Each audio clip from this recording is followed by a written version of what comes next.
baiko ny filoham-pirenena ny tokony hidinan'ireo manam-pahefana any ifotony mijery sy mamaha ireo olana iaina ny vahoaka no tantarany ministry ny harena anaty rano sy ny jony izany ka ny commune maromaro ao anatin'ny distrika ny Ampaniandrefana no ny santarana izany na ny Bentanana na ny chef pokotany amin'ireo commune nandalovan'ny ministra Piahy ny faritra Atsimo Andrefana dia samy mitaraina ny mahakasika ny karama ny fokotany no valian'ny fitondram-panjakana avy hatrany izany ka karama folo volana ano natolotra azy ireo.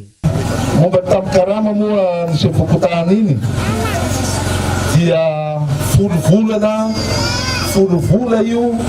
fa amin'ny chef de région ao izy district nareo no mandehany mangalaka azy tsy tokony hisy hanombita io ataoko fa zay le fitenena le hanombita.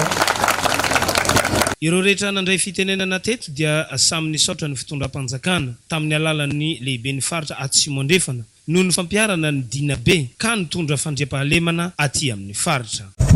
Indrindra manjamatoa filoham-pirenena Hery Rajaonary Mampianina izay ao anatin'ny fikarakarana anay amin'izao fotoan'izao arino anay fa tsy hitsahatra ny hikarakaranay.